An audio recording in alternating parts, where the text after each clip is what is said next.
Perkenalkan saya Pasya dari BEMSI Kerakyatan tahun 2025. Kami dari BEMSI Kerakyatan kebetulan dapat undangan dari Pak Mensesnek dan Pak Seskap sebetulnya, tapi yang hadir tadi kebetulan Pak Prasetyo Hadi, Pak Mensesnek, dan didampingi juga oleh Pak Mendikti Saintek yaitu Prof. Brian. Begitu, Pak kawan.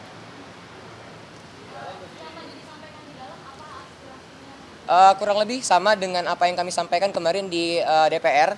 Artinya memang kemarin Pak Sufmi Dasko menegaskan dan memberikan informasi bahwa kemarin di legislatif dan kami hari ini diberikan kesempatan untuk menyampaikan aspirasi kami di lembaga eksekutif seperti itu. Titik tekannya di mana?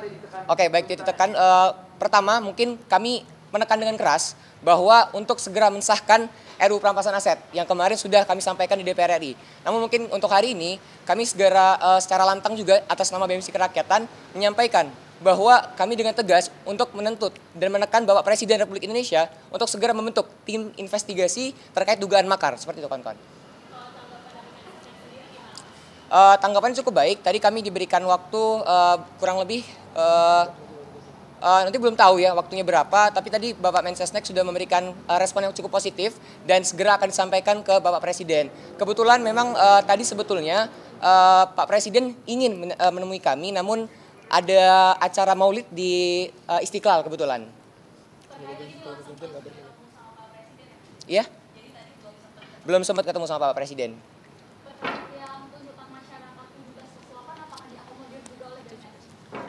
Ya, mungkin ya tadi mungkin sudah ya perkenalkan, nama saya Kaleb, saya Ketua BEM UPN Veteran Jakarta. Tadi sudah disampaikan oleh kawan-kawan yang masuk ke dalam dengan Pak Mensesnek dengan Pak Mendikti, bahwasanya 17+8 harus bisa diakomodir, dan Pak Mendikti dan Pak Mensesnek pun mengiyakan untuk bisa mengakomodir setiap aspirasi yang sedang trending per hari ini gitu, 17+8 seperti itu. Dan kami sekali lagi BEMSI Kerakyatan juga menekankan bahwasanya pemerintah, eksekutif, yudikatif, dan legislatif menegakkan supremasi sipil dan tolak militerisme sebab seharusnya militer menjadi alat negara dan harus balik ke bara. Seperti itu.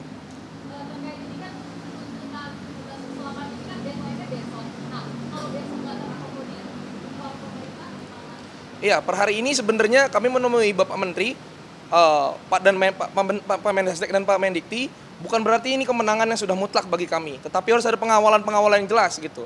Dan kami mengajak seluruh masyarakat untuk bisa mengawal apapun tuntutan, baik 17+8 ataupun aspirasi ataupun tuntutan yang disebarluaskan ataupun disuarakan oleh masyarakat di setiap daerah, itu harus tetap dikawal dan tetap disuarakan seperti itu. Tapi ada kepastian nggak di dalam dari Mensesnek khususnya kapan akan dimunculkan poin-poin? Baik, saya Palosa dari Universitas Yarsi sekaligus koordinator wilayah BEMSI Kerakyatan Banten Sejabodetabek.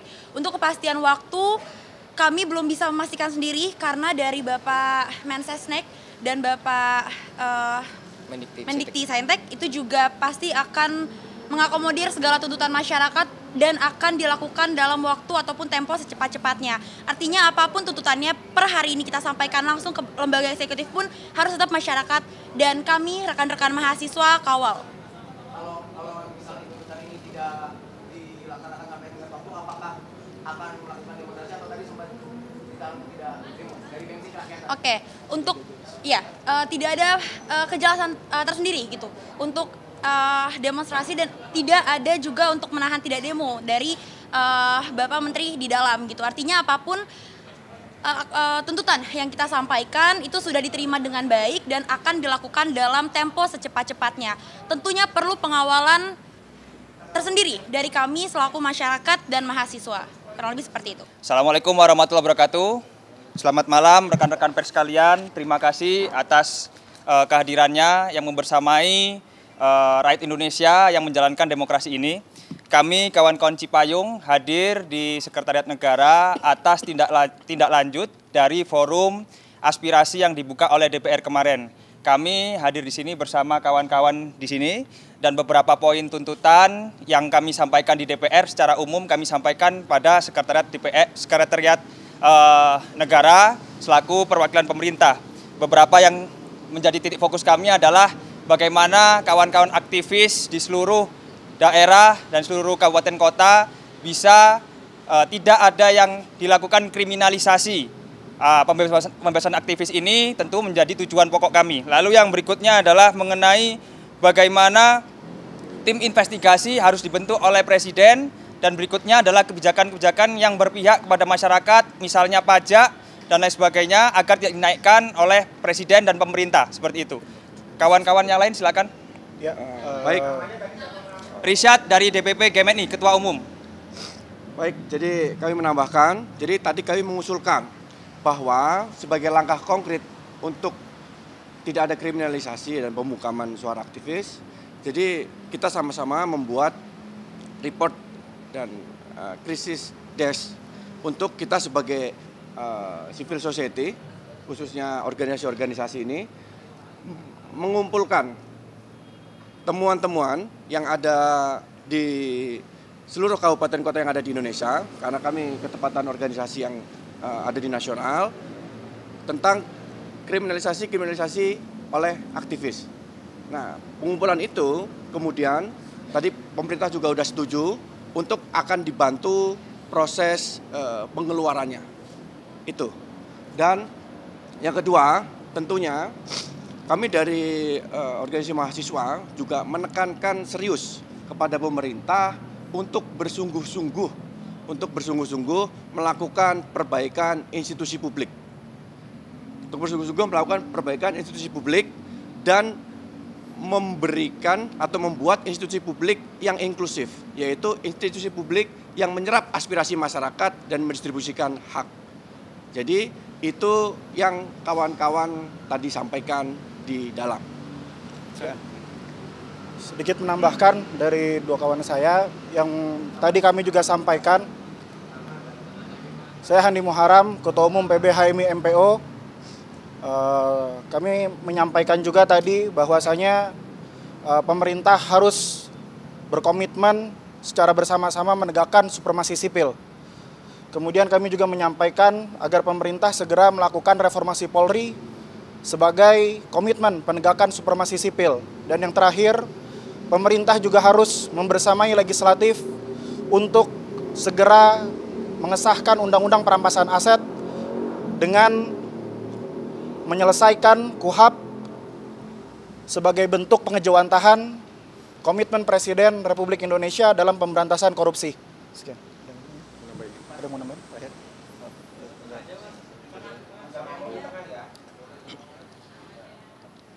Saya dari PBPMI Cokro, kami tadi juga menyampaikan bahwasanya pemerintah juga harus terbuka, harus memberikan ruang terbuka kepada mahasiswa, kepada masyarakat secara umum, bahwasanya ada kendala-kendala yang akan dihadapi oleh pemerintahan, itu juga bisa disampaikan secara terbuka kepada masyarakat umum agar kita mahasiswa, agen-agen intelektual, kaum cendekiawan itu juga bisa membantu, tidak hanya menuntut tapi juga membantu, karena kita semuanya pasti menginginkan negara kita, bangsa kita menjadi bangsa yang maju dan terdidik, kayak gitu. Oke, nambahin satu lagi. Baik, izin menambahkan satu hal penting.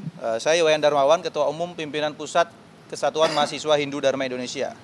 Jadi pasca eskalasi dan aksi demonstrasi belakangan ini, kita melihat Presiden bertemu dengan Ketua Umum Partai Politik di Istana. Tentu itu menunjukkan betapa kuatnya posisi Presiden hari ini, ditambah juga dukungan publik atas langkah-langkah yang diambil oleh Presiden. Oleh sebab itu kami mendorong dengan adanya dua kekuatan ini, Presiden untuk dapat melakukan dan mengambil langkah-langkah strategis ke depan. Seperti tadi disampaikan oleh teman-teman, bagaimana mengevaluasi kebijakan PBB yang mensengsarakan masyarakat, kemudian juga menciptakan lapangan pekerjaan, membuka data hari ini rakyat miskin seberapa banyak. Kemudian yang terakhir juga untuk bagaimana peran lembaga pembantu Presiden agar lebih optimal, agar bola panas tidak selalu dilemparkan ke istana dan mengarah kepada Presiden. Mungkin itu yang dapat disampaikan. Terima kasih kepada rekan-rekan media. Oh ya, satu lagi tadi Pak. Tadi sudah disampaikan juga kepada Mensesnek bahwasanya ada beberapa kawan-kawan kita, kader-kader kita yang masih proses. Kemarin ketika turun menyampaikan aspirasi ditangkap, itu juga sudah kita sampaikan untuk segera dilepaskan. Jadi kepada sahabat-sahabat kita, kawan-kawan kita, kader-kader kita yang mungkin masih menjalani proses itu, silakan di-report kepada organisasi masing-masing, kepada kita, ketum-ketum di sini, untuk bisa segera kita follow up-kan. Tadi sudah kita sampaikan. Terima kasih. Nah, makanya ini kita minta kepada teman-teman media untuk menyampaikan nanti biar kawan-kawan kita di setiap daerah provinsi juga ikut mendata dan juga segera mereport kepada kita yang nanti akan kita follow up kembali. Tadi sudah kita sampaikan. Jadi kawan-kawan semuanya kita itu tidak takut untuk dipenjara, akan tapi yang kita takutkan adalah Ibu Pertiwi menangis melihat masyarakatnya, mahasiswanya, tukang ojeknya, nelayannya, petaninya, buruhnya itu justru dipenjara oleh negara sendiri. Terima kasih sahabat-sahabat. Sedang kita himpun. Data sedang kita himpun ya. Belum sedang terus dihimpun. terus kita buka report desk, Mas. Pokoknya kita menolak kriminalisasi aktivis. Oke.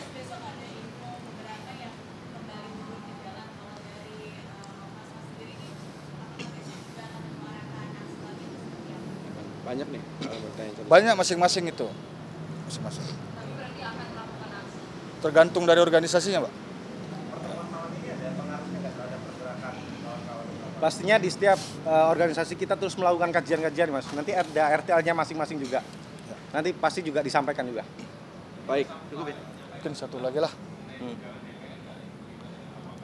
Oh ya, itu sudah dicabut. Kami sampaikan. Kami sampaikan. Kami sampaikan. Pertemuan malam ini ada marohnya nggak? Ada, Mas. Jadi pertemuan malam ini memberikan kita semangat untuk terus mengkritik dan mengkoreksi bangsa Indonesia. Ya.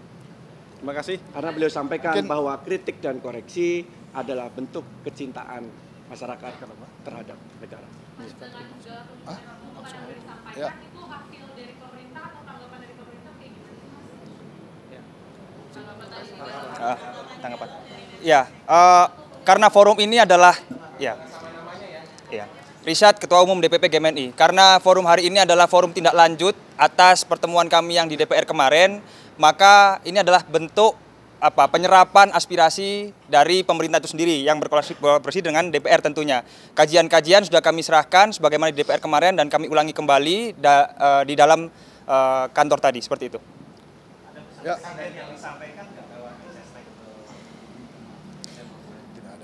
Ya, intinya aspirasi diterima dan akan ditindaklanjuti secepat-cepatnya dan berkoordinasi dengan kementerian dan lembaga terkait di bawahnya. Itu ya. Jadi kita tunggu saja respon berikutnya dari pemerintah dan DPR. Mudah-mudahan semua masalah bisa diselesaikan. Ya. Dari pemerintah ada indikasi kan mengarahkan untuk menahan gerakan sampai di posisi Tidak. Ya. Oke, mungkin saya tambahin terakhir ya. Dari Gerakan Mahasiswa Kristen Indonesia, saya Ketua Umum Prima Surbakti. Tadi saya sampaikan bahwa pemerintah harus pulihkan Indonesia. Yang pertama adalah menjadikan hukum panglima tertinggi di Indonesia. Yang kedua tadi kita bicara ekonomi, bagaimana mengatur tata kelola sumber daya kita agar dikelola dan digunakan untuk kemakmuran rakyat.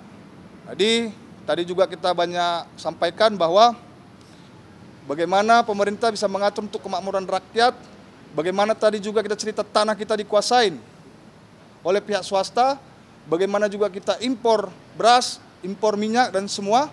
Jadi kita juga menyarankan agar pemerintah bisa mengelola dengan baik dan tidak ada uang negara yang dirugikan, tidak ada rakyat yang dirugikan. Kami juga meminta untuk tegas terhadap koruptor dan mafia-mafia yang merugikan rakyat. Dan yang ketiga juga tadi GMKI menyampaikan bahwa banyak warga gereja juga yang dipersekusi, banyak warga gereja juga yang diintimidasi, bahkan ada pelanggaran HAM. Tadi saya juga menyampaikan kepada Pak Mensesnek agar mengkaji, merumuskan kembali peraturan presiden, draft peraturan presiden yang sempat tertunda pada zaman Pak Presiden Jokowi dengan melibatkan seluruh pimpinan agama. Itu saja dari GMKI, terima kasih. Oke, terima kasih kawan-kawan pers, mungkin cukup ya.